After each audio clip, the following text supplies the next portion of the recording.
Hi, everybody. Welcome. We're going to give a few minutes for people to arrive and get connected. So get comfortable, grab a glass of water, anything you need.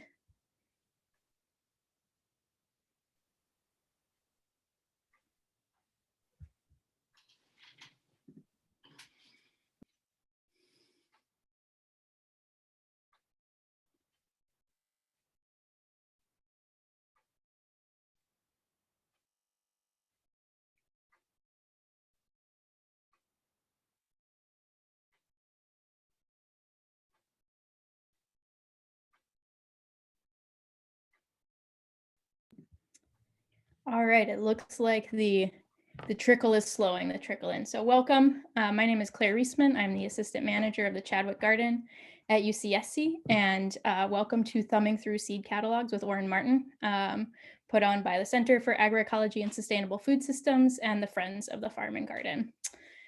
So tonight, a few housekeeping notes. This session will be recorded, so I'm going to warn you ahead of time. Orin's going to go pretty fast, so don't worry about keeping up, writing everything down.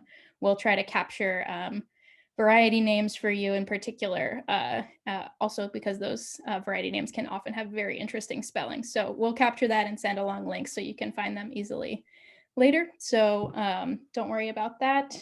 And how this will go is I'll pass it off to Orin soon, and he'll talk for a bit, share a lot of wisdom. And while he's talking, feel free to enter questions into the chat, and I'll keep an eye on that. If there's a clarifying question that in there, then I will do my favorite thing to do as Orin's employee and interrupt him and ask that question. So please do me a favor, give me reasons to interrupt my boss. And beyond that, I'll just capture the rest of the questions and keep an eye on them. And then at the end, we'll have more of a Q&A open space. So I think that's all of the information you need to know. And without further ado, I'll hand it over to Orin. Thank you, Claire. Hi, folks. I am, as stated, Orin Martin. I work up at the UCSC Farm and Garden, have for 43 years. But first, I want to thank my support team here. That would be Claire, who you just met, the assistant manager at the Chadwick Garden. What did I say about her sometimes? She's as steady as a metronome, but with a way better sense of humor. Very supportive and reliable. And Vanessa is our Jill of all trades, IT, this, that, you name it, like that. I also want to thank Delise Weir, the president of the farm, Friends of the Farm and Garden. Many of the slides developed tonight were done by her, so kudos. Yeah, seed catalogs tonight, thumbing through a bit. But first, I have a little prepared piece here I'm going to read, if I might, and then we'll break into it. 2020 is, or soon will have been, different from all other years by a couple of light years or two. And yet it remains reassuringly exactly the same as past years. 4 seasons, 24 hours to the day, daylight and darkness, the sun still rises in the east daily. And you can stand by the water's edge and watch it slip sliding into the sea at dusk. Not to be too blithe or cavalier, I'm reminded of Charles Dickens' great opening lines to A Tale of Two Cities. Actually, it's a great opening paragraph, or one long run-on sentence. What would our high school English teachers have said if we had written a sentence like that? But then we're not Charles Dickens. And so it's wonderfully paced, certainly evocative, with clever use of gentle repetition, and its images could apply to many other eras, including the exigencies of our present circumstances. So as I read this, let's focus on the positive words: best, wisdom, belief, light, hope, everything before us, and heaven, metaphorically, of course. And I will accentuate those words in my reading. So here goes. It was the best of times. It was the worst of times. It was the age of wisdom. It was the age of foolishness. It was the epoch of belief. It was the epoch of incredulity. It was the season of light. It was the season of dark. It was the spring of hope. It was the winter of despair. We had everything before us. We had nothing before us. We're all going direct to heaven. We're all going direct the other way. In short, the period was so far like the present period that some of its noisiest authorities insisted on its being received for good or evil in the superlative degree of comparison. So here's hoping you're all doing okay. I know it can be a bit of a roller coaster. The way I put it sometimes when people ask me how it's going, I say, well, some days are diamonds and some days are rust. Hope this is a diamond for you. Okay, among the reasons I like this time of year is there's at first a slow trickle, as if there's any other type of trickle besides slow, and then eventually a torrent of seed catalogs arriving seemingly unbidden in the mailbox. And I always feel a bit like a kid opening birthday presents. Anticipation, excitement abound. Obviously, I'm easily entertained. And it's always about things old, things new, things tried, and things true. It's kind of like another chance to roll the dice regarding vegetable and flower seedlings, fruit trees too. In a sense, you hold the future in your hand, hoping to roll lucky sevens in the promised land. And the way I feel about seed catalogs is they're like comfort food a bit. Or it's like when you pick up the thread of a conversation with an old friend. It doesn't matter when the last time you talked was and what you were talking about, you just pick it up and beat. So it's that season. You can get all the seed companies we're going to talk about tonight and any other seed companies you see to send you a catalog. Well, actually, by midsummer, they will have sent you about 5 or 6 catalogs, so pass them around to your friends.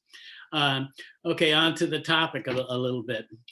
So our organic food that we prize starts with seeds, but very unfortunately, most of our organic food is grown from seed that is not organically raised. There are a few seed companies that I will point out here in a few minutes that sell exclusively organic seeds, and some that have some organic seeds. And in fact, the major part of the breeding industry for seeds is stacked against a small and organic grower. Most of the seeds that are bred are actually bred with the intent of being geared for chemical and not organic fertilizers. And simply put, there's just not enough support out there, public and private, for organic seed production. Hey, let's get Kamala and Joe on the line. And you know, I like the sound of that, Kamala and Joe. Okay, but there needs to be, seriously, some both private and public support to help develop the organic seed growing industry, breeding and growing industry. Let's look at the next couple slides here for a sec.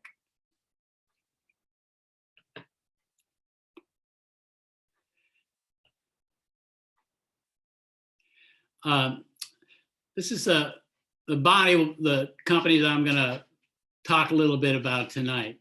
And while we're here and we're talking organics, let's just go down the list, say yay and nay, yay, maybe and nay. Johnny's, they have some organic vegetable varieties, and it's really on the rise every year more and more, and a few organic flower seed varieties. Territorial has a good number of organic varieties. And then they've been bitten with the European biodynamic bug. So a lot of their seeds are certified organic, but also biodynamically certified, the Demeter line, which is a much more stringent set of standards than organics. So they're top notch in that regard. Seed Savers Exchange, Preservation Heritage Group. Ironically, some of their seed is and some of their seed isn't organic. Renee's Gardens, Renee's local, and a longtime friend, personal and the farm and garden. And she has, again, an increasingly higher number of seeds that are organic. Kitasawa Seed Company over in San Jose, the premier Asian vegetable company I know of, has some organics. Botanical Interest, which is one of the seeds, Renee's here and Botanical Interests are two companies that you get off the local seed rocks down at the garden centers. And Botanical Interests has a very high percentage of their seeds are organic. Geoseeds, which is probably it comes first, in terms of go-to flower seed companies. And second would be Johnny's. And then it's a big step down to third. I don't think they have any organic seeds. Wild garden seeds, I'll talk about Frank Morton, the originator of that seed company.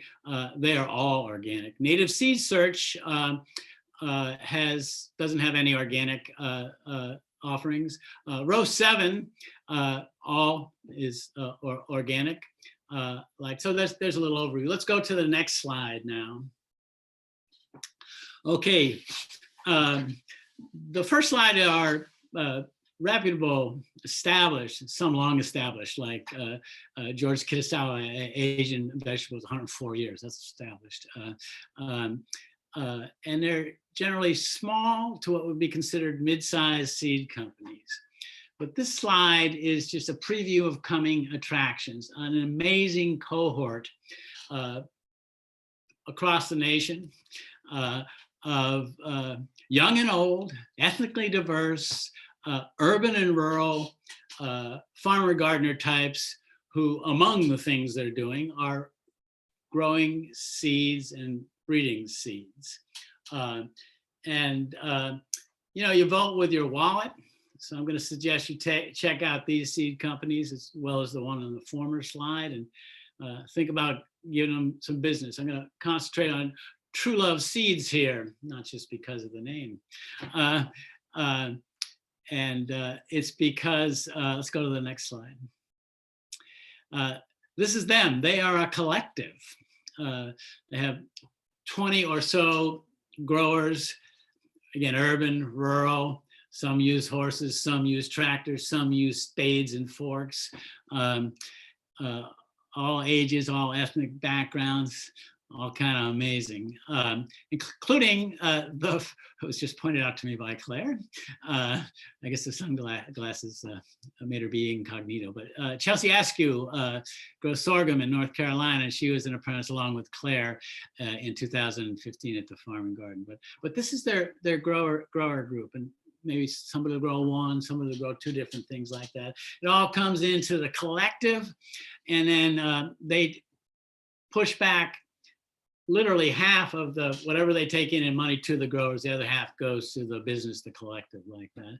And among the things that True Love Seeds has is they have some really fabulous seed collections. Let's go to the next slide. This being one, the African diaspora.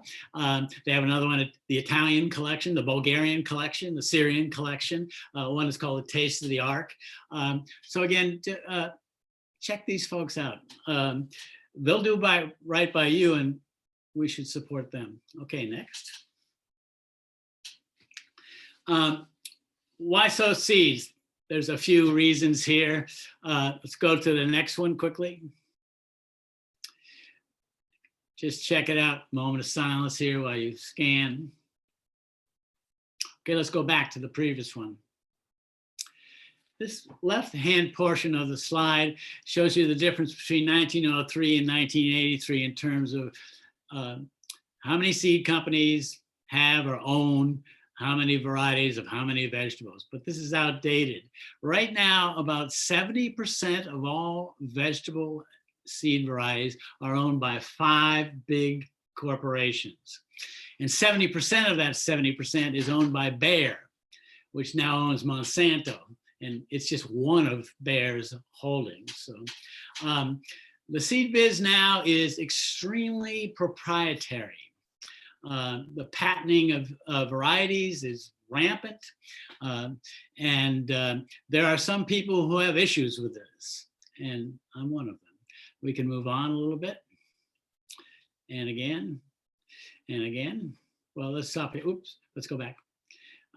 So your options are, you can get open pollinated seeds, and this is usually associated with heirloom seeds. These are seeds that will that you can save your own seeds on, will breed true to seed. And there are some, I have a mixed palette, as it were, with vegetables and flowers. A whole lot of heirlooms and open pollinated, and some hybrids. And it just kind of depends on what you need, what you want. If you are a production farm, you will probably need a lot of hybrids to get that big uniform broccoli or whatever it is. Actually, broccoli would be a good crop to look at in terms of comparing open pollinated, old heirloom type things with F1 hybrids, modern, uniform, big, all that kind of stuff. GMOs, a little beyond the scope of tonight's conversation. And there really aren't any presently available vegetable seeds that are genetically modified, and that's a good thing. Mostly it's about commodity crops right now, but looking at open pollinated F1 hybrids, let's take broccoli. If you are a farm and you sell broccoli to a wholesaler, you need big broccoli. You go to a place like Johnny's and you get varieties like Marathon, Gypsy, Bellstar. They are their hybrids are extremely uniform. Every plant will be about the same. Every head will be about the same, and every head will be pretty big, 8-10 inches across. That's great. And you grow them, one cut, gone. If you are maybe a home gardener and you don't really want all your broccoli at once, you would use old open pollinated heirloom types, and they're vanishing even with seed preservation groups. Two that are good and available: Waltham 128. And I think that's because Waltham is on Route 128 outside of Boston. I used to live in Boston. And DeChico, an old Italian variety. So these are big, tall, rangy plants. They're a broccoli bush, not the 15-inch tall, overly big-headed modern hybrid. And they grow and they take a long, probably take 20, 30 days more to maturation than modern hybrids. And they put out a head, it's about 3 inches across. It's good. That's it, you're done? No. And then they put out a succeeding waves of small side shoots, sometimes for as long as 3 months. And this is, of course, subjective. But I think the taste in this case of old broccolis is a little bit richer and sweeter than some of the modern types. So you need to kind of look around and see what you want and all that. But there should be a place in your garden, I would suspect, for both heirloom and modern varieties, open pollinated and hybrid seeds. All right, next. You can learn a lot in a lot of ways, but these next few slides are from Renee's seeds. And among the many things that Renee Shepherd, a friend again, is good at is distinctive varieties, but there's quite a bit of information packed on these little seed packets. And then Renee and her posse have always been just exquisite varietal description writers. So you can learn a lot from what's the take on there? You read the seed packets, you can learn a lot of stuff. Next. More of the same. Next. Another way to go at getting some really good, succinct, vital, often very accurate information is in some of the seed catalogs. On the left here, we have a page from the P section, obviously, from Johnny's, and on the right, the P section from Territorial Seeds. And these two companies do this, I think, better than the rest. And that is at the beginning of every vegetable selection, they have a little, I call it in the margins column, where they talk about some of the culture, how you grow the crop, when you might sow it, in this case, inoculant, what are some disease issues, on and on like that. And I like it, and it's accurate, and you can go to school on it. And on the right, Territorials, while being a little more succinct, what it has that Johnny's doesn't have is it has, somewhere here, my eyesight is failing me, it'll have how long is the seed viable for? There it is, seed life, 2 years. And that's very important information because most of the viability charts you see are, how shall I put it, bogus. They have quite a few inaccuracies. My favorite is lettuce. Lettuce seed is viable for 1, maybe 2 years. Even in the second year, the viability drops off. Let's define viability. Viability means the percent of seed sown that comes up in a timely manner and gives rise to robust, healthy seedlings. So first year with lettuce is all good. Second year, yeah, still pretty good. Third year, gone. So most seed charts will say lettuce has 6-year viability, and I'm not sure what planet those lettuces are growing, but it ain't true. But anyhow, territorial is very accurate. So what can you take from that? Well, what are things you do and don't buy a lot of? Seeds that are short-lived in terms of their viability. As mentioned, lettuce, peas, alliums, the onions, leeks, chives, scallions, and the like. Things that are longer lived, brassicas, 3 to 5 years easily. I've had radish seeds that I've had and stayed viable for 8 to 10 years. So helps you. Do I buy a little bit annually? Do I buy a bunch and stock up like that? So, okay, next. I'm gonna sing a little praise here. Well, thankfully for you, I won't sing. This is in praise of creative and imaginative and doggedly tireless and persistently talented seed breeders who know genetics. And in some cases, as you'll see, they also grow. They're farmers. They're pretty well-rounded people like that. But they have a sixth sense. There's something about plant breeders. They have a sixth sense, something you and I don't have. And the other thing is, I once took a class up at Davis, 2-week fruit tree class, and it was a wonderful professor. And he had actually bred some rootstocks for stone fruits. And I got talking with him about seed breeding, and a conventional guy at UC Davis. And so I put it out there. Well, Ted, what do you think about genetically modified seeds? We were driving down the road in a van going to a field trip. His head swiveled, gave me a Darth Vader-like death stare, and I thought we were going to go off the road into the orchards.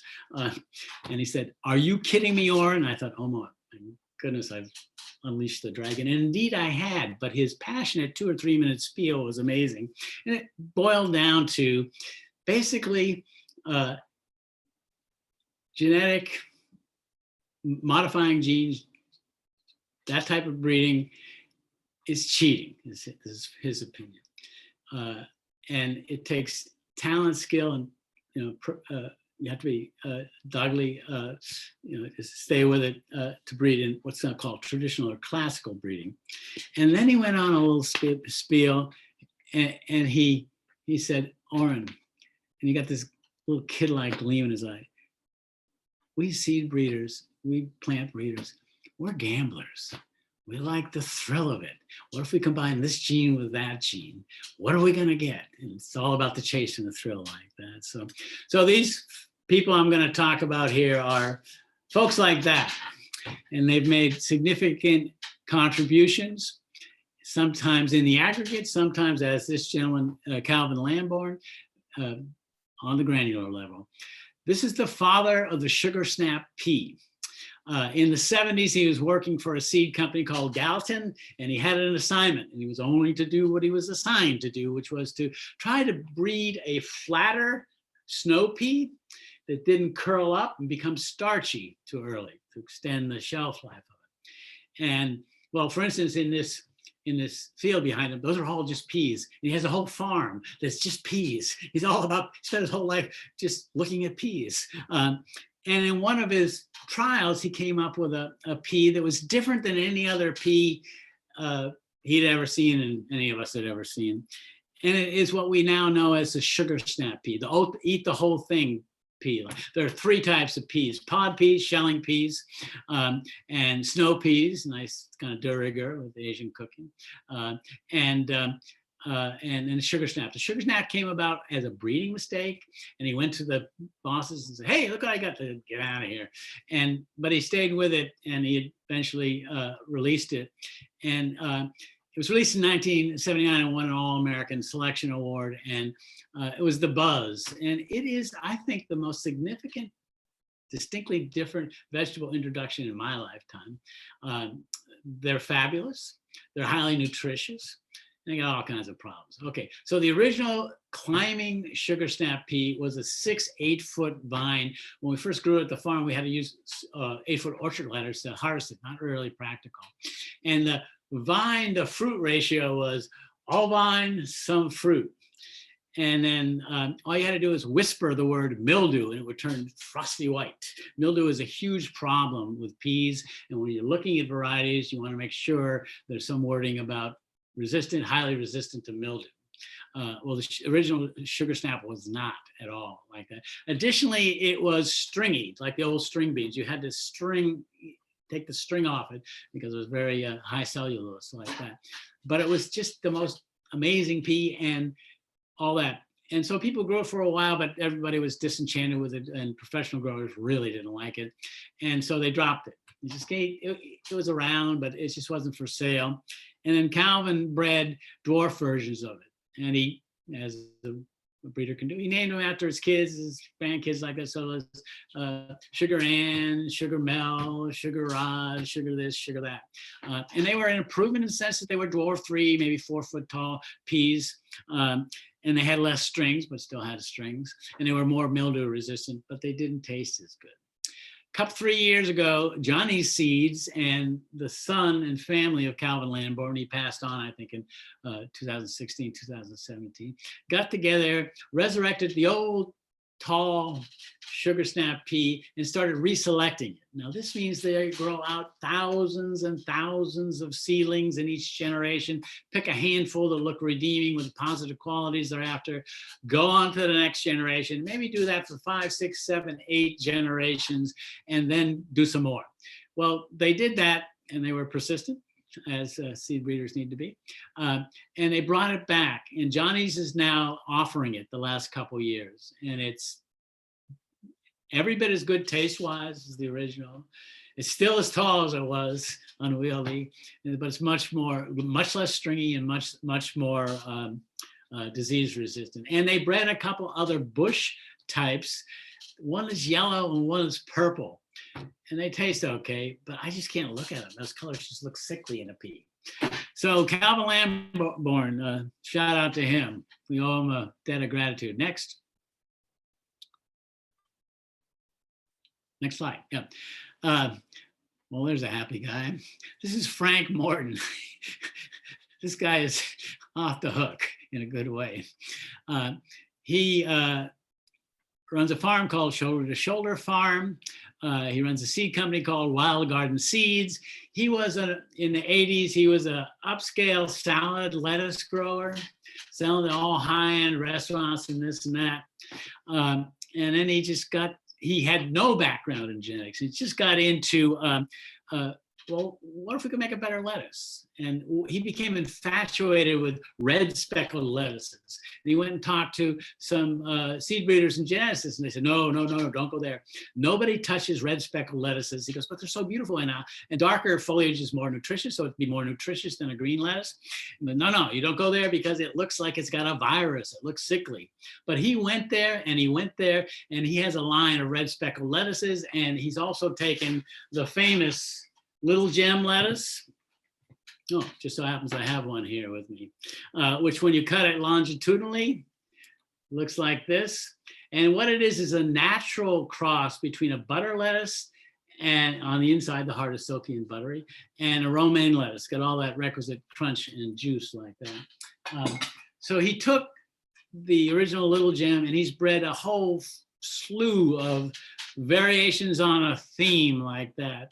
And another thing that he's done is he's unbreeding hybrids. He's taken some of the modern, very long bullhorn peppers for production, and he's unbreeding them. This is a process that takes 5 to 7 years, and then reselecting them. And he has, I'm a big fan of the bullhorn pepper. We'll get to some slides in a minute. And he has 2 that are quite spectacular. One is called Stocky Red Roaster, and the other is called Stocky Golden Roaster. When I first grew them, I was a little disappointed because they're only, maybe 6 inches long, and I wanted a 10, 12, 14-inch bullhorn.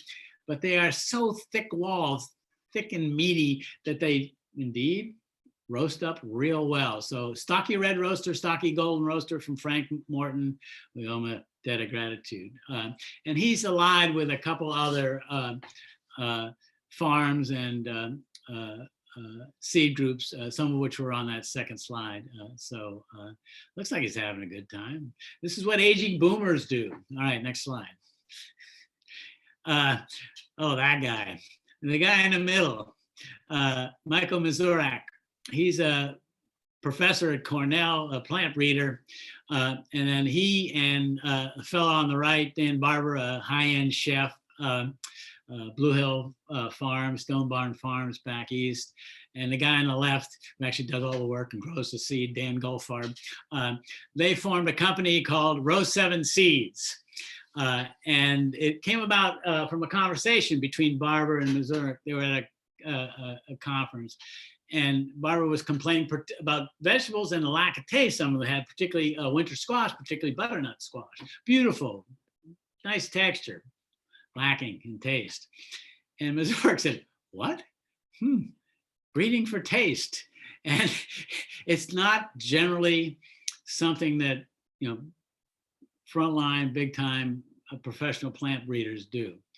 And his reasoning was, well, it could taste good, but it don't look good and it don't going to buy it. So, they just breed for looks. In fact, in the lettuce industry, the primary breeding goal is to make the lettuce fit in a lettuce box. Because if it doesn't fit in the box, you can't fill a box, you can't stack boxes, you can't put a pallet on top of a pallet on a truck and ship it off. And that's practical, but it's not really what I'm looking for as a primary thing in lettuce breeding. Anyhow, so these folks got together, formed a seed company called Row 7, and they're breeding. It's the most precious kind of bougie little seed catalog. Send away for it. It's beautiful. It's a work of art. And they only had actually 7 varieties when they started. Now they're up to 12 a few years later. But the Row 7 reference comes from in the periodic table of elements. There are 6 rows, and now there's a 7th row. And the 7th row is one that's come about from atom smashing elements and creating new elements. So that's their thing, is they're smashing traditional nutritionless and tasteless vegetables and creating Row 7 seeds.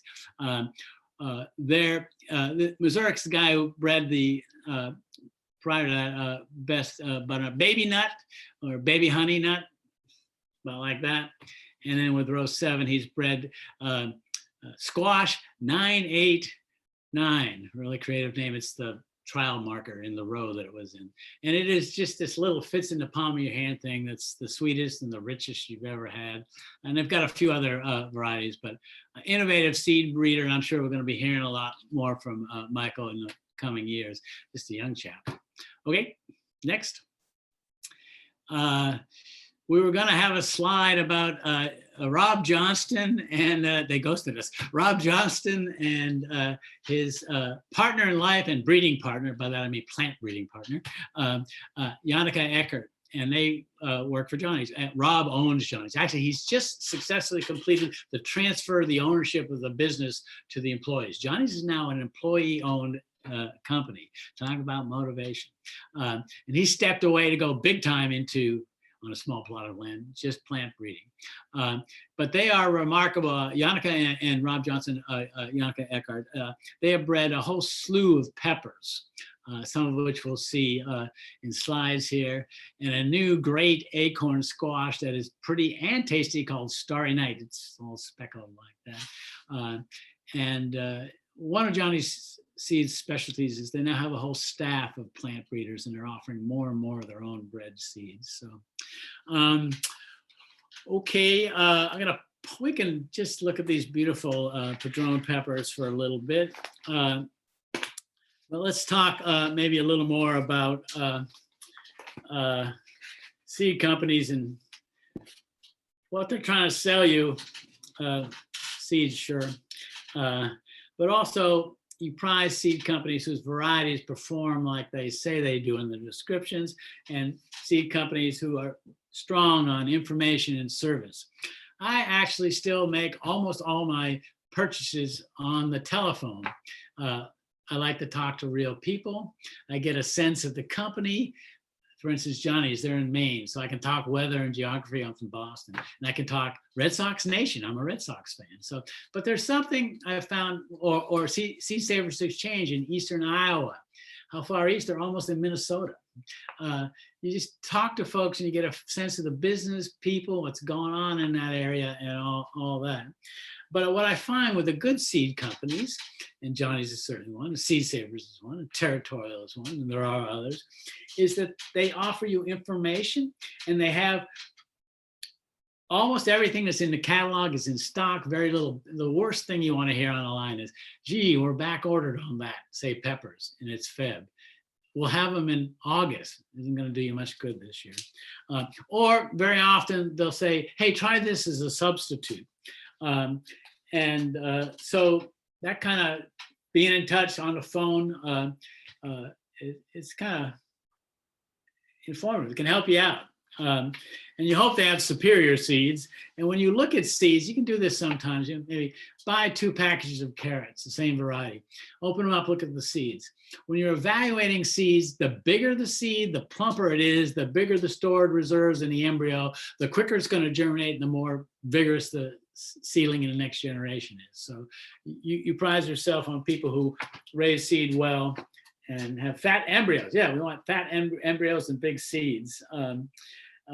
And you're hoping that these seeds are raised with integrity, and that somewhere in their core mission, there's something about equity and dedication to a more equitable food system, food for all.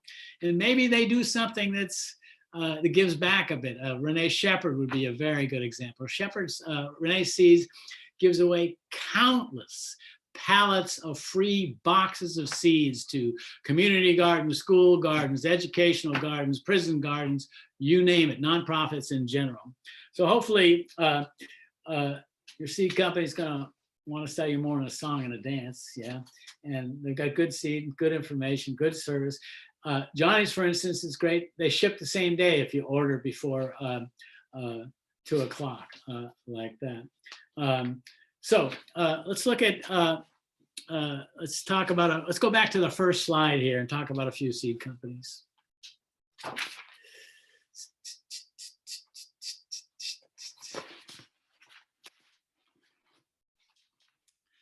Johnny's, I hate to say it's my one-stop shop place, but it kind of more and more it is.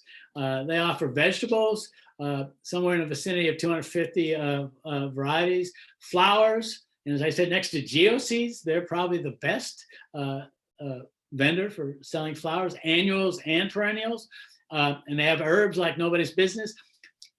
One thing also you're looking for in seed companies is if the variety or the vegetable or flower is disease prone, do they have varieties that are less disease prone or disease resistant, hopefully even disease immune. One issue with the herb basil is it gets mildew like nobody's business. And Johnny's every year has a new and more resistant, mildew resistant basil, and it's true. So they're kind of my go-to basil individuals. They also have a good amount of cover crops, and so does Territorial seeds, which I'll get to next. And I wouldn't buy a 50-pound sack of bell beans or as we call it in the trade, BVOP, bell beans, vetch, oats, and peas. It's the kind of standard combination of cover crops we use here on the Central Coast. The shipping will kill you from the east. But they have 1 and 2 pound bags of mustard, buckwheat, all kinds of clovers, things that actually do make sense having them shipped out here.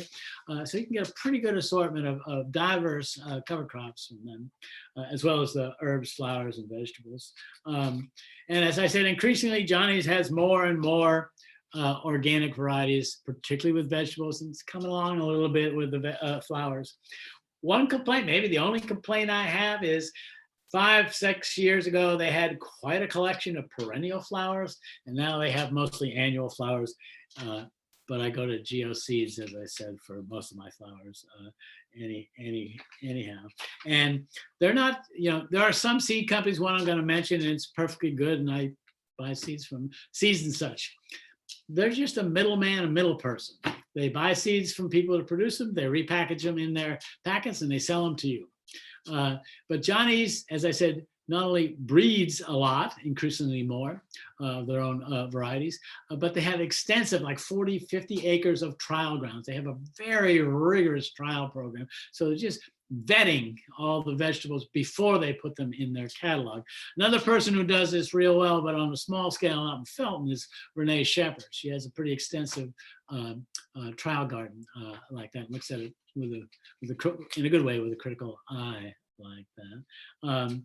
So things I like from Johnny's, well, just about everything, but they've got some great cabbages. European cabbages and Asian cabbages. The Asian cabbage being the Napa cabbage.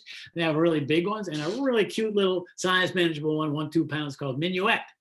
And they have a new one called a red one, a red Napa. Now, is that a knockout or what? And again, darker colors are more nutritious, so potentially it's more nutritious for you. It's called Merlot, as in the wine, like that. They're European cabbages. They have a lot of nice small 1, 2, 3 pounders. I was just talking with my wife Stephanie about, in the old days we used to grow this Dutch cabbage called Glory of Enkhuizen. It was a 25-pound cabbage. Cool, but really doesn't fit in a vegetable crisper drawer too well in a fridge. Johnny's has a lot of real size manageable cabbages that are so sweet we don't even cook with them. One is called Caraflex. It's a cute little 2-3 pound pointy headed one. So what we do is we take it, put it in the Cuisinart, put carrots in the Cuisinart, dump on plate, add Asian dressing, sprinkle with the walnuts. Can't beat it. And as I said earlier, Johnny's has a really good selection of modern hybrid broccolis. Their onions are exquisite, and they have the best of the modern leeks. Their peppers are pretty darn good too. We'll get to that in a minute when we get back to the slides. Territorial, owned by Johnny, Rob Johnson, started Johnny's in 1973 in the attic of his parents on $500 he had in this. I think their gross last year was 40 million, and it's pretty astounding company. Territorial Seed is kind of a next step down in terms of size, not quality. It's a very good quality seed company up in Oregon, Cottage Grove, Oregon. Tom and Julie Johns, and now they're second generation. Their kids have grown up. You see them, in a wheelbarrow, sitting with a pumpkin in a carriage in the garden, and now they're part of the business like that. What I like about them, as mentioned, they carry some good cover crops that are feasible to have shipped, but they're in a really cool valley in Oregon. And so they've specialized in seed varieties that do well in either short season or cool season areas. We are a long season, but a cool season. And especially their warm season crops, peppers, tomatoes, eggplants, and such, are really well suited to our area here. And they have flowers, and they're pretty good like that. They have beans like nobody's business, fresh beans and dried beans. And they have bush beans and they have pole beans. I'm a big pole bean fan. Here's the deal with pole beans. They crop for 2 or 3 months instead of for 2 or 3 weeks like a bush bean. They give you maybe double, triple, or more of the yield over per square foot over time. Very often the varieties are more tasty than the bush counterparts. A lot of bush beans were originally bred for the processing industry, and that's not always, that usually goes to toughness, not sweetness. But pole beans are much more robust in their taste and all that. And they have dried beans, as I said. Well, one is they have a class of fresh beans, Romanos, the flat Italian beans. They have some varieties that are off the charts. One called Helda, and one called Musica, or Musica Spanish. And it's probably the tastiest of all Romanos, and Romanos are the tastiest of all fresh beans, so there you go. But Territorial also has some great dried beans, bush of course, but some dried pole beans. And these make sense on a garden scale in that they yield enough to make it worthwhile. So check them out. Seed Savers Exchange is phenomenal. They're in Iowa, and a couple of our grads from the apprentice program have and or are working at Johnny's Seeds. A couple of our grads have and are working at Seed Savers Exchange. It's basically a nonprofit seed livestock and seed and fruit tree preservation group that has a seed company. and they have somewhere in excess of 500 acres total of all their lands. They have an extensive growing network, and then people that they contract with, and they're a very stringent charge as per the quality of the seeds they want from these people.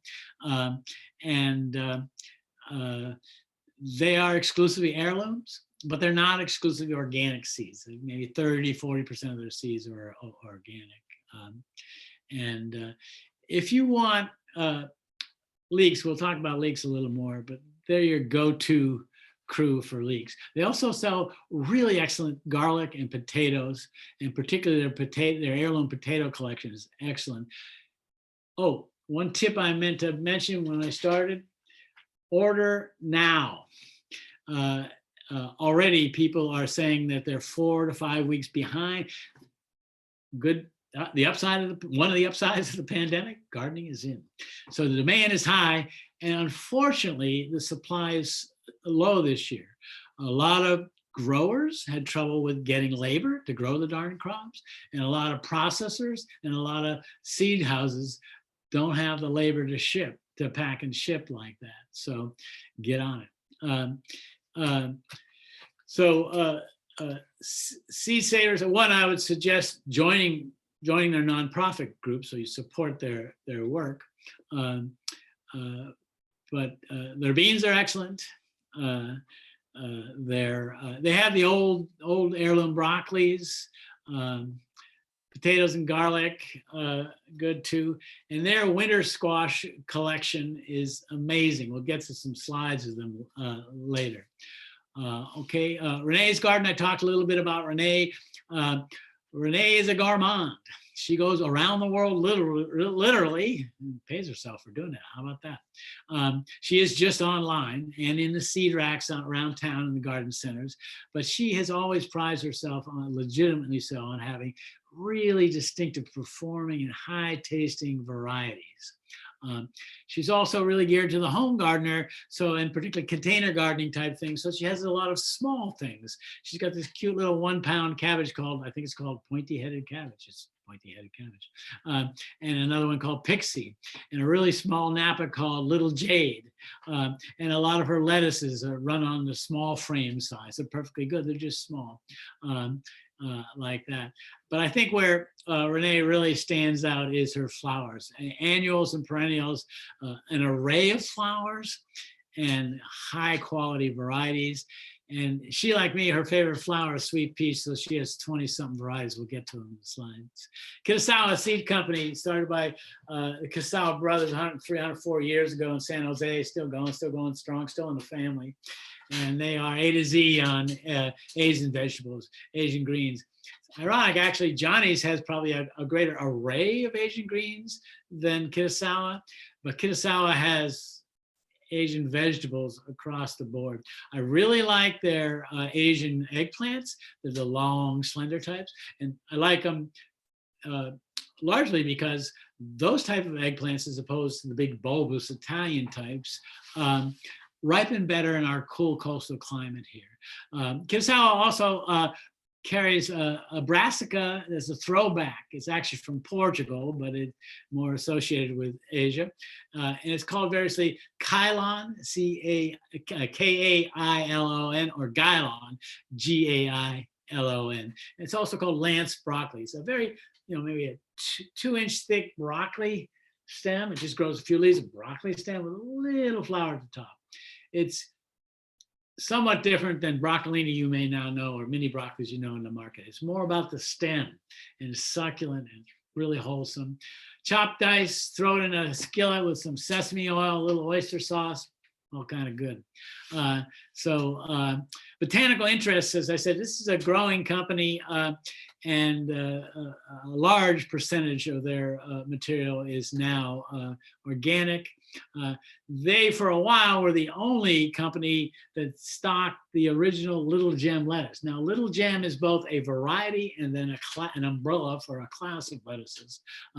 They're the small, I showed you, the small cross between a butter and an aroma. But Little Gem, there are many improvements, and they kind of are and they kind of aren't. Little gem is probably the best tasting of all the little gems, and they botanical interest has them. They also have really good garlic and potatoes, and they have a really good array of flowers, particularly perennial flowers, maybe stronger than Johnny's or Territorial with perennial flowers. Geoseeds is insane. They're in South Carolina, and they sell just flowers. They are professional grade flowers. They have two sizes. One thing you're also looking at in a seed company is what size allotments do they have in the seeds? What I like about Johnny's, they have mini packs, 25 seeds. They have 100, 500, 1,000, 5,000. So you can, whether you're a small grower, mid-size, or big grower, you can get what you want. GeoSeeds only has two packets, the trade packet and the extra grade trade packet. But the trade packet and almost all the seeds go for something ridiculous like $3.95 or $4.95 a packet. And you sometimes get as many as 1,000 seeds in a packet. Like, granted, you don't need that many, but that's how, as it were, it's a good dollar to seed ratio company like that. And they're flowers up. We'll get to a slide. It slides in a minute, and it'll be a picture of a perennial status. And they have 6 species of perennial status and 32 varieties amongst those. So that's just a little look-see into what they've got. And they'll sell it, if you just want to buy a couple packets, you want to buy a truckload, they'll sell it to you. They don't have any organic offerings, unfortunately. Wild Garden Seeds, I think I mentioned adequately for tonight's purpose with my reference to Frank Morton. Native Seed Search. This is another preservation heritage group. Their principal charge is the food crops of the native people of the Southwest. And they are a preservation group that also sells seeds, has a seed company. Both Native Seed Search and the other preservation group, Seed Savers, have a lot of information online, in person, when you can do that, workshops, and booklets on how to save your own seed, and you should check them out. They're really good in that regard. How to save and process your own seed, I might add. But Native Seed Search, they're my go-to for, they have amazing chili peppers. Peppers that are indigenous to the pueblos of Northwest Mexico. Some of these peppers were growing there and had been grown there for generations when the Spanish arrived in the 1500s. And they have names like, they usually have names that are associated with the various pueblos, Chamayo, Escondida, and such. And they're these little, pretty hot peppers that can be, what can you do with them? Well, you could do this. This is Chamayo. It's a smoked pepper from Native Seed Search. I can smell it. My wife jokes that smoked peppers are like vegetarian ham hock. You put them in a soup or a stew, at the end, boom, just explodes. Anyhow, they have, here's another one. They have chili peppers that are distinctive, and they're what are called landrace peppers. That is, they're older than old. As I said, some have been around for in excess of 500 years. And the old ways are dying on the pueblos. So the young folks don't want to grow. They're moving to the city and such. So they're trying to get everybody they can to grow and save seed. And you would say, oh yeah, New Mexico and Santa Cruz, growing peppers, really diverse climates. Over the years, I've trialed 30 or so varieties from them and found 8 or 10 that do really well here. So check them out. Row 7 I mentioned. I want to mention another company here called Seeds and Such. And it's great and also simultaneously maybe a little sketchy. As I said, they make it makes it sound like it's a big operation and they're growing stuff out on the back 40. They're just middlemen. It's actually only 2 people. And so the typical complaint about them is that they're not real good on customer service, and they're not. And their shipping is slow, and it is. But they have 100-something pages of amazing vegetable and sunflower varieties. I go to them almost exclusively for peppers. They have 108 varieties of peppers, and they've divided them up into sweet bells, sweet non-bells, moderately hot, rocket hot, and incendiary. So if you want a pepper, you can more than likely get it from them, whatever it is. Another great pepper source would be Refining Fire Chilies. This fella, Jim Duffy, down in east of San Diego, he has a couple hundred varieties of all kinds of heirloom type chili peppers like that. Let's see, let's go back to the slides, Vanessa. And let's look at the frying peppers, and let's go from there. Let's whip through some yummy stuff. Okay, you probably have seen padrones in the market. They're from northern Spain, and they're small and they're green. And you stick them in a skillet with a little EVOO, extra virgin olive oil, a little good sea salt, and you sear them. And look, you got a tapas plate there. And they're just out of this world, although I suspect if you sauteed cardboard with enough olive oil and salt, it would be pretty good too, but they're really great. And another similar variety from Japan called shishito, which is ribbed. And in Japan, the way they use them is actually the ribbing takes the tempura batter, so they tempura them. But you treat them the same as the padrones in terms of put them in a skillet and roast them up like that. With padrones, you got to watch out. It's padrone roulette. 1 in 15, 1 in 20 will bring you to your knees with heat. The rest are just perfectly mild. Shishitos don't really have that. You don't have to play roulette with the shishitos. Let me just say, we had an apprentice who was so excited about padrones, went home one weekend, wanted to turn her parents on to padrones, and so brought a basket, put it on the table in the kitchen, went to bed. Dad got up early, made a cup of coffee, and came down, and the basket was empty. And he said, I hate those padrones. They tasted terrible. And she said, oh, you're supposed to saute them. And indeed, if you eat them raw off the vine, they about taste like the container they came in. So olive oil and salt. Okay, let's move on. Cubanelles, another type of frying peppers. I'm hooked on frying peppers. The cubanelles are associated with Havana, Cuba, the Caribbean, and some of the names reflect that.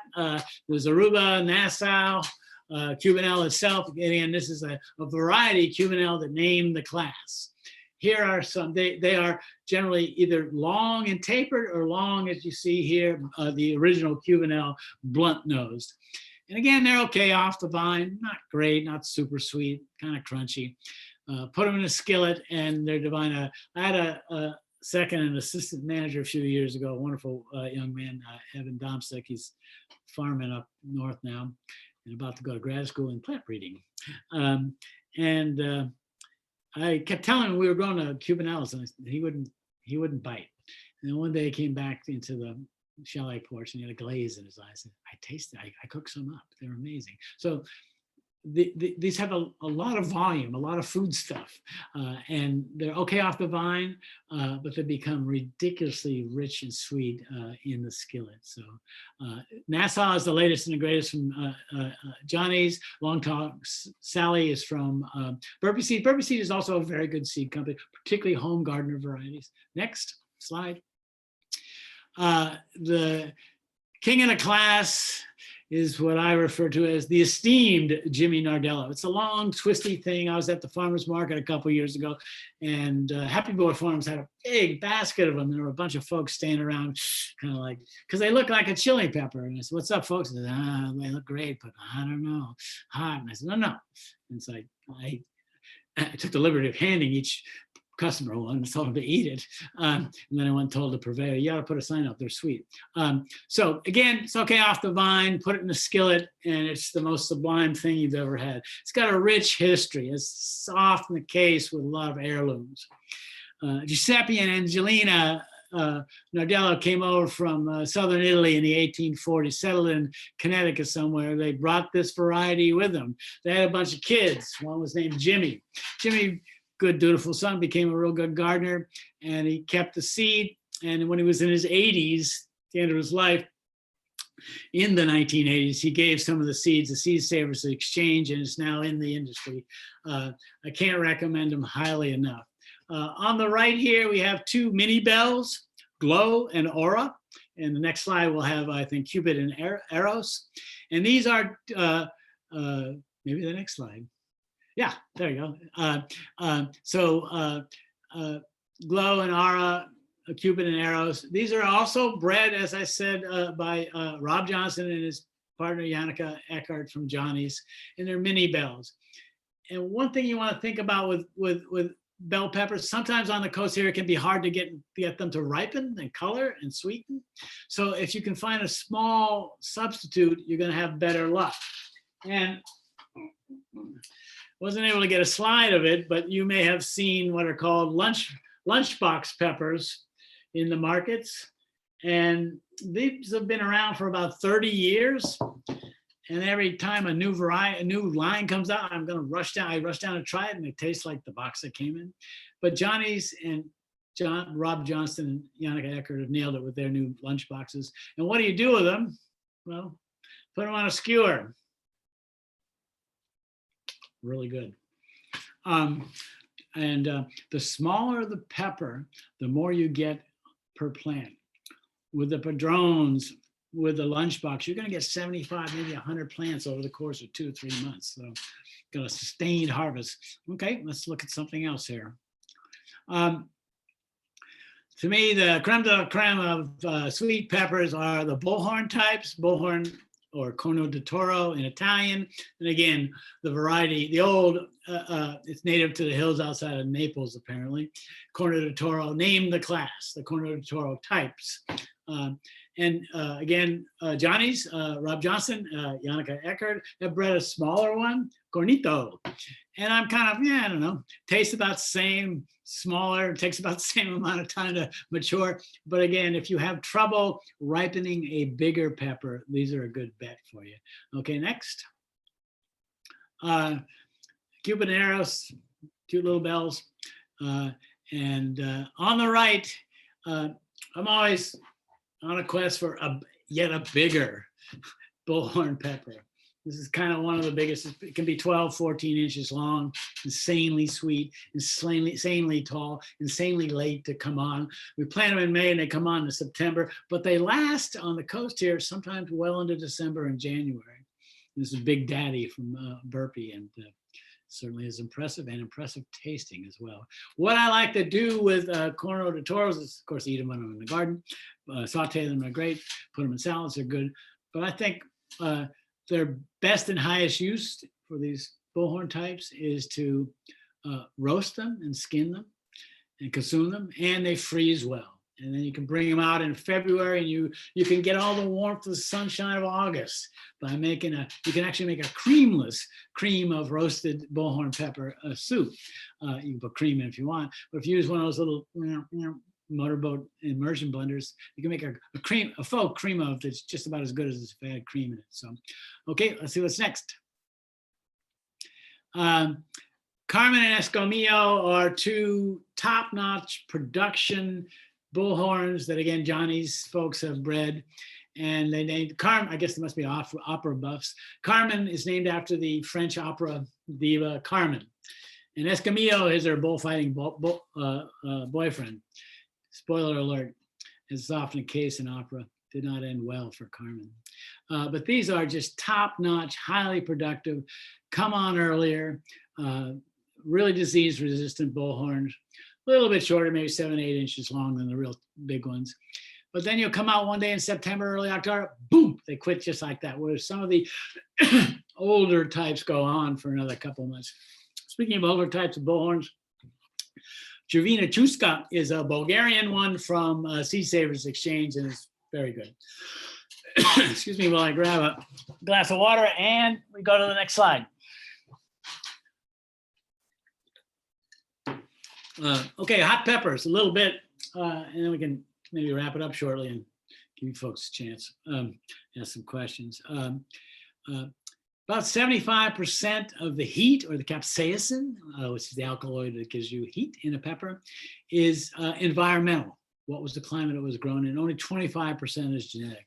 Consequently, hot peppers ain't so hot in Santa Cruz. In fact, some of them, like this hot pepper lantern, its full name, is a habanero type. Habaneros are so cute in Santa Cruz. The plant gets about this big and you get a little habanero-ette. That's it. It's not hot enough. Not enough heat and or humidity. But Johnny's, again, that's why they're my one-stop go-to company so much, has bred a habanero type that's suited for cool seasons and short areas called hot pepper lantern. And let me tell you, it's really hot. But if you can get past the heat reflex, one of the marvelous things about a lot of hot peppers, and in this case with habaneros, is their fruity and almost licorice-like aroma like that. The Mamma Mia Giallo is another one of those long, really impressive bullhorn types. And let me just say, when someone breeds a big yellow pepper, they should get a little badge, because it's a really hard gene to access in the pepper gene pool. Just and to get one that tastes good is also difficult. So Mamma Mia Giallo, it's good. Seeds and Such has them. What's next? Bulldog, which is a town in Hungary, Hungarian spice pepper, makes some of the best paprika you've ever had. Now, it's a spicy paprika, so watch out. Okay. Gatherer's Gold is another one of those amazing new peppers that are open pollinated and bred by Frank Morton at Wild Garden Seeds. Okay, next. Bridge to Paris, Hudson Valley Seed Company in New York carries it. And there was an old variety of a bullhorn called La Paris, and it went away. And then these folks found some seed, and it was a hybrid, and they untangled the genes, which took 5 to 7 years, and bred what they call Bridge to Paris, Hudson River Valley Seeds. It's great. Okay, next. Peas. Again, as I said, there are pod peas. Or shell peas. There are snow peas, de rigueur for Asian cooking, and as mentioned, sugar snap pea, eat the whole thing pea.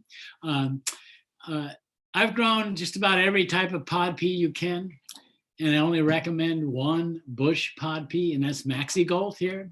It's got a vigorous plant with a high yield of really nice peas, shell peas, and it's from Johnny's. An old throwback is alderman, also called telephone pole, because, yep, you guessed it, it's a tall 6 to 8 foot vine with really long pods, really a high number, double-digit number of individual peas in the pod that are succulent. It is mildew prone, it is hard to pick because it's so tall, and it is good. Okay, next. Again, I've trialed just about every type of pea that you can have. I recommend 2, maybe 3 snow peas. One is, again, from Johnny's Oregon Giant, and another is an old throwback Mammoth Melting. There is a third one bred by a remarkable breeder up at Oregon State University, Dr. James Baggett. It was originally called Oregon Sugar Pod, and that disappeared. Now there's Oregon Sugar Pod 2, territorial carries it, and it's equally as good as Oregon Giant here. So you have to be, I guess what you can take out of this is you have to be selective. Either you trial, you get information from people who have tried these. And for me, and look at a variety, yeah, how does it germinate? Does it have good viability? High percentage of seeds come up, give rise to stocky seedlings, grow well. Is it disease resistant? But the proof is, as they say in the pudding, does it taste good? I put a high priority on that. So, okay, we got any more slides here?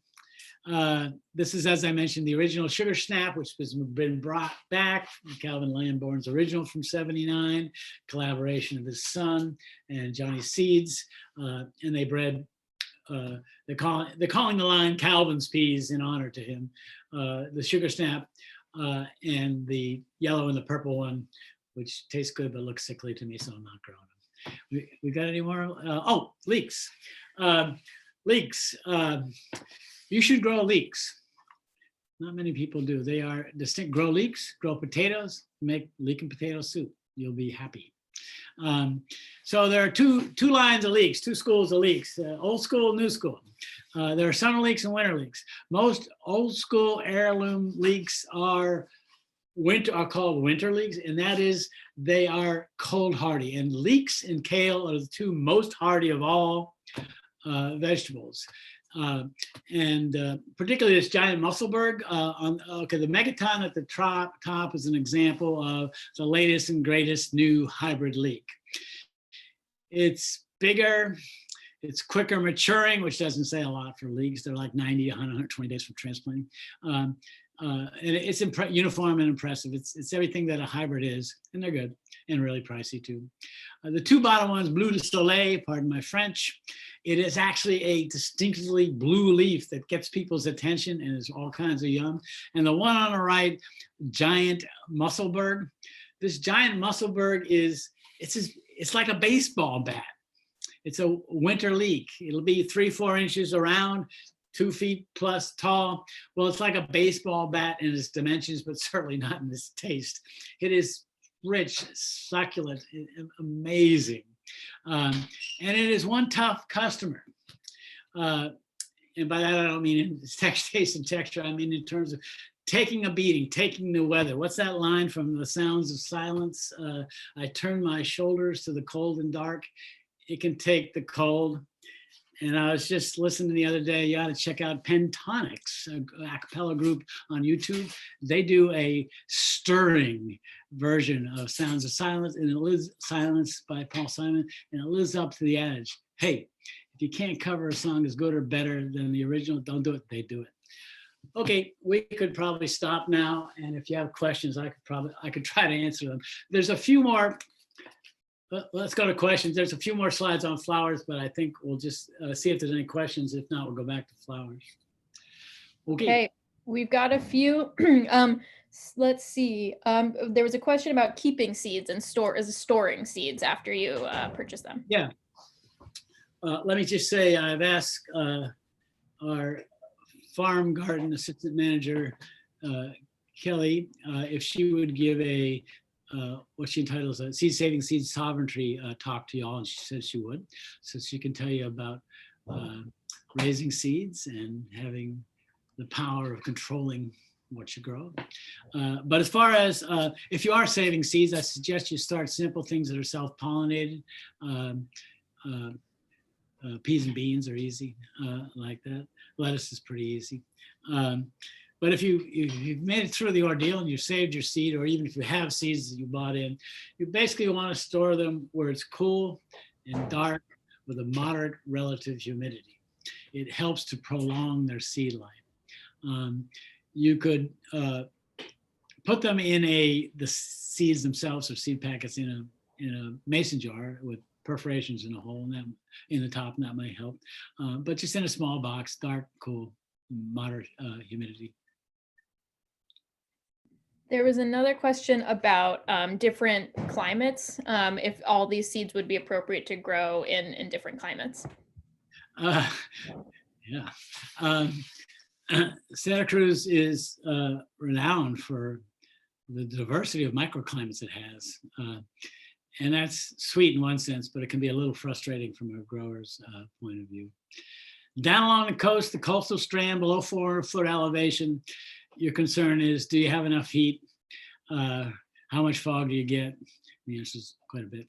And so you would need to select varieties that don't take as long to mature. As I was mentioning with the peppers, the smaller sweet peppers will ripen better than the big ones like that. But on the other hand, you're going to be able to grow lettuces, spinach, and peas all through the summer because it's cooler. Whereas the folks that are uphill or inland, they'll have the season will end along about June 1st for those warm season crops. So I guess it all depends on where you live. If you live below 400 feet, you're going to have more trouble maturing and getting quality, either heat, say on peppers, or sugar on anything. If you live 400 to 800 feet, a little less so. Above 800 feet, up into the hills, into Bonnie Doon, Corralitos, etc., you should do really well with heat. Activates sweetness and flavor. And of course, it's requisite for warm season crops. You're going to have problems in both the summer with cool season crops, and you will probably have a distinct end to your growing season, maybe around November, December till Feb, March, like that. Whereas on the coast, we're virtually frost free, or at least we can grow throughout the 12 months of the year. Some other questions are wondering your thoughts on different seed companies: JL Hudson, Fedco, Baker Creek, and it looks like My Gardener or Michigan Gardener, MI Gardener. I'm not familiar with the last two. The first two, JL Hudson's been around forever. What were the other ones, Claire? Fedco, Baker Creek, and High Mowing. Yeah, Baker Creek's amazing. They're all about heirlooms. Sometimes their seeds don't germinate so well, but they have amazing varieties. So, what was the other one there? Fedco and High Mowing. Fedco is an amazing kind of clearinghouse back east, New England, for seeds. They have, 50 pages of varieties. And it's a co-op, so the prices are right. The issue with them is they have a very short season of availability. They're open from like December to Feb, March or something like that. But you can't beat the price. And if you're looking for something that's hard to find, particularly older varieties that have gone, they're no longer in vogue, they're no longer stocked, they're really a go-to company. If you lived closer, they have an amazing Moose Tubers, a company that's associated with them that in Maine that sells potatoes, but it's ridiculous to get them shipped out here. I add here before we go on that there's an alarming drop-off in small seed companies, although there's a lot on the rise, as I mentioned earlier. Small established seed companies that are dropping by the wayside, particularly those that are specialty purveyors of garlic and potatoes. They're just dropping left and right. The latest one to go is one of my favorite, great name, Irish Eyes with the glint of garlic. Now, what do you think they sell? But they stopped doing business. The Potato Garden, Roningers, and a few other really exquisite varieties, high quality seed potato and garlic, gone away and left us. I'll also add about Fedco that they have, and I'm going to drop the link in the chat, some really innovative seed rematriation and ways of compensating indigenous cultivators of seed. So y'all can read more about that, but taking more of a political stance than many other seed companies will do, which is cool. There's a question about what do you use to support tall pole beans? You can use pretty good girth bamboo. You can use 4x4s, they're a little unwieldy like that. We use a type of flower netting. It's a plastic 4x4 square called Horta Nova, which I know Peaceful Valley Farm Supply has, and we string it quite taut like that. There's also T-posts work well. A little unwieldy, a little pricey, but they sure hold the weight. You don't have to worry about weight so much with peas, but you do with beans. Wire. An easy one for you in your economics degree that you are always talking about.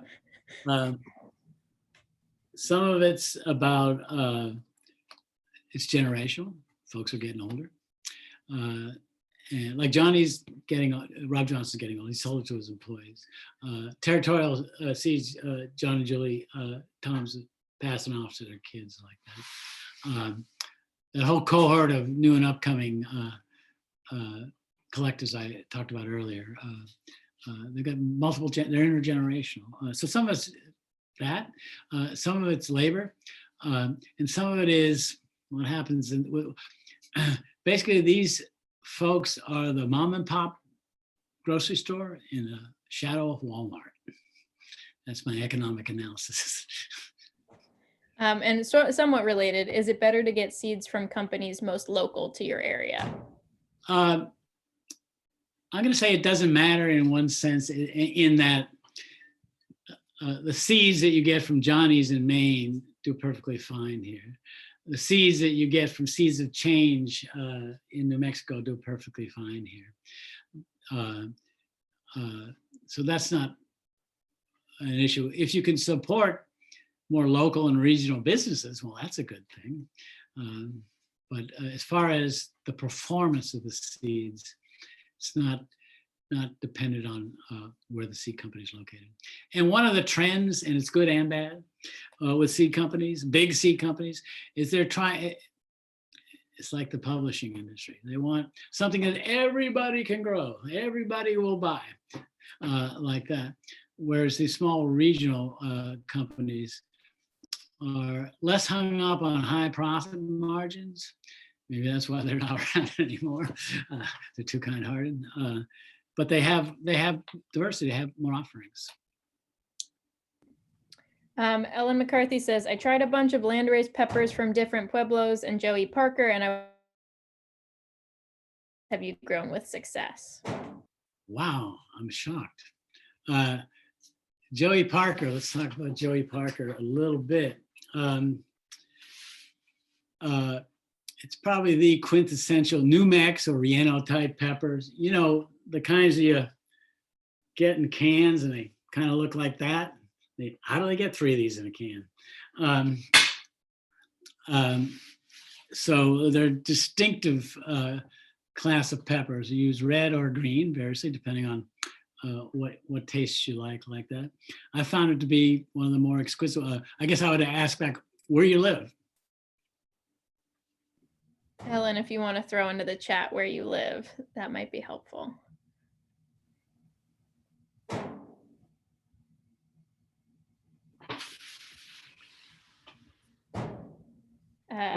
As far as the landraised peppers that I mentioned from Native Seed Search, Chimayo, Escondido, Sandia, I've had real good luck with them.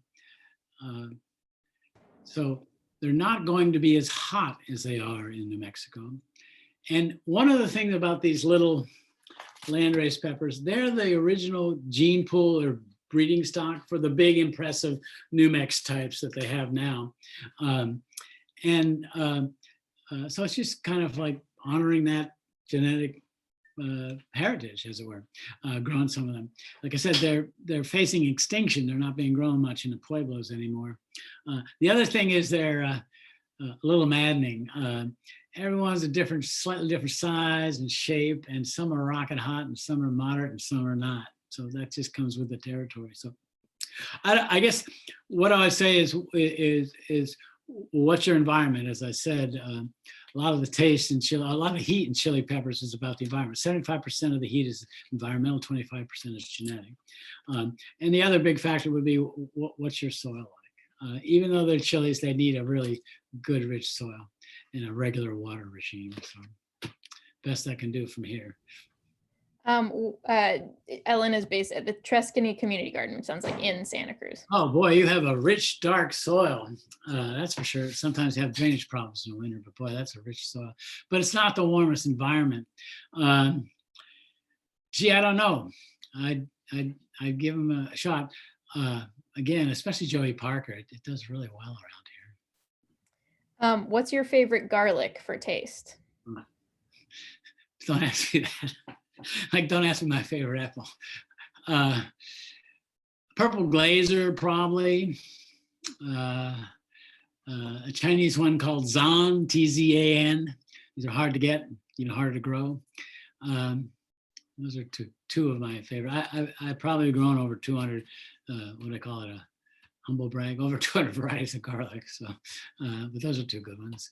But let me just say this about garlic rust. Garlic rust is a huge problem, increasingly in the area, and in wet winters, all the more so. And the most reliable,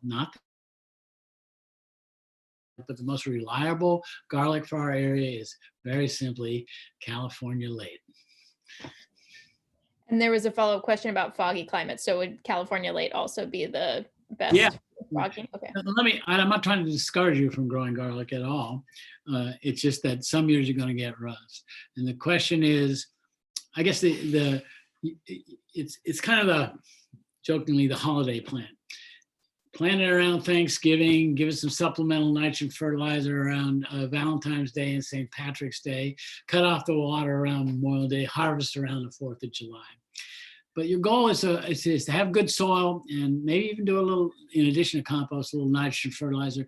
If you can establish a big plant early, two things. One, it'll go to bulbing early, and that bulb will be bigger. The size of the bulb is commensurate with the size of the plant that you grew. And if you can get up and going and through the cycle a little quicker, even if you get hit with rust towards the end, you'll still get a halfway decent to really good crop. Now, when you look at the bulbs and you store them, you won't see anything. It's just the foliage that's infected.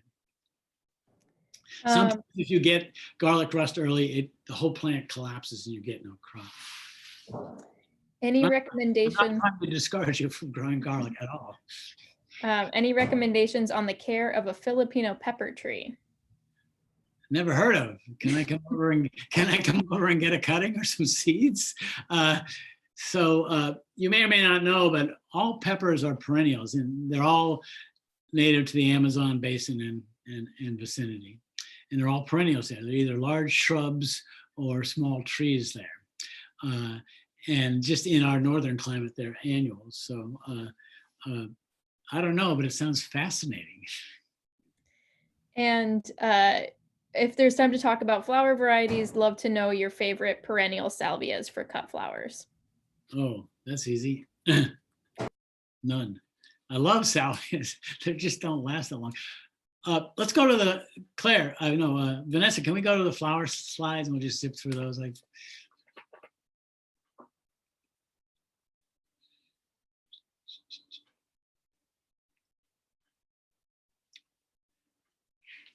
Go back. One more. And again. Here we are. Okay, on the right, the Chadwick garden, a couple springs ago, sweet peas, pretty spectacular, and some little gem lettuces down the middle. On the left, full disclosure, my kid, Caroline Martin, Wild Moon Flowers. She was an apprentice with Clare in 2015 to Farm and Garden, and she's a professional flower grower. Again, sweet peas behind her. She's got a bucket of knock your socks off delphiniums. You can grow these. And the pink thing in the foreground, this is an unusual statice. It's called, the Latin name is statice, or limonium is a more proper genus for statice. Suarii, that's a mouthful, or rat tail statice or Russian statice. It's this pink thing used fresh and dry. It's great. Okay, let's go to the next slide. This is I did this for a workshop that I actually gave to my daughter a few years ago, Caroline. Just an easy backyard bouquet. And so we have some pictures of them, some of these are coming up. Agrostemma, it's called corn cockle, cute little kind of mauvish thing. It's in the carnation family. Amimagis, or Docus carota, it's a big umbel-like, it's basically wild carrots. Bells of Ireland, a nice spiky thing. Well, nice if you like green flowers. Calendulas, I have a soft spot for calendulas. Let's go back to the previous slide, Vanessa. There's better calendulas. Yeah, they're kind of garish, orange, yellow, like that. Okay, we could flip ahead one more slide. Back. It was the first flower I grow, so I have a soft spot for them. Renee Shepard has a couple of good ones. Oranges and lemons, they're just a little less harsh colors. And there's one that's kind of, I guess, psychedelic. It's called, it's more bleached in the yellow orange department, called Flashback. Centaurea, also known as bachelor's button or cornflowers, and I think the blue one is to die for. Cineglossum, the Chinese forget-me-not. There's a blue and a pink. These are very prodigious, easy, cool season into warm season annuals. Dianthus barbatus, Sweet William. There's the true perennial, and there's an annual, which is quick, but it's not as substantial as the perennial. Larkspurs, again, an annual delphinium. We saw a picture of delphiniums. Nigella, Love in a Mist, easy to grow. Oh, I lied. My favorite salvia as a cut flower, Salvia hominum, or marble arch. But while I love salvias, Salvia discolor is a great one. Salvia granitica are great as cut flowers. The petals don't last, so they're okay, for the house, but they don't last well. Okay, let's go on to some more pretty pictures here. Okay, a bouquet on the left. Again, Wild Moon Flowers. These are just simple annuals. You can do this, folks. You see those commercials on TV with a crazy stunt car driving cars and say, don't try this at home. I say, try this at home. You can do it. You can raise your own bouquets. I will add at this juncture too that if you have any questions, I'm more than happy to try to help you out. If you just email me at Orin, O-R-I-N, at ucsc.edu, I'll respond. The thing on the right, the bouquet on the right, is everlasting or dried flowers. Now, it's a misnomer. They're not really everlasting, but there are a lot. So next slide. This in the set on the lower left, this is a mix of status from Johnny's. You can get them individual colors or mixes. And in the big striking thing in the middle, this is a perennial species of status. Again, the genus has been changed from status to Lemonium, but Lemonium teterica, or German status. And as I mentioned earlier, you want variety, GeoSeeds has it. They have 6 species of perennial status and 32 varieties. Up in the far right here is stock, really nice. Gives you a vertical element in bouquets, gives you a really nice scent. But after a while, it has this exudate that will foul the water, and the water will smell bad enough to toss them out, but it's a great cut flower.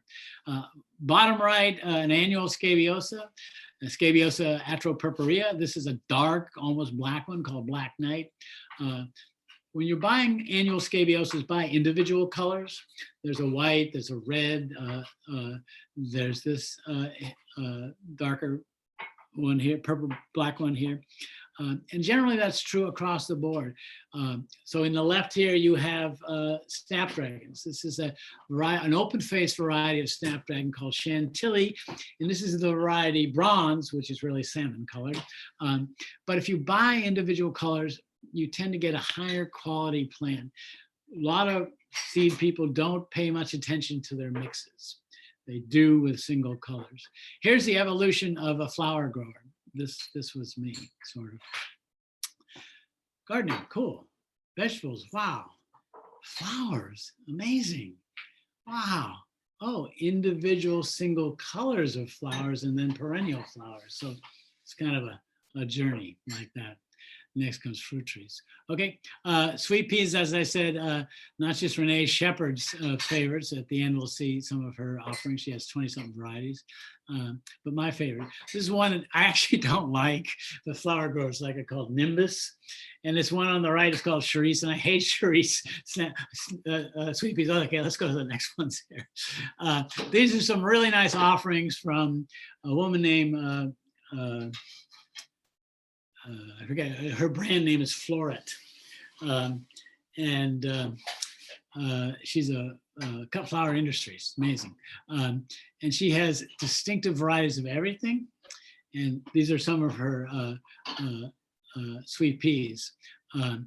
The trouble with it, and her seed company is Floret Seed Company. And she's got a website, and she's got books, and she's got workshops, and all kinds of stuff.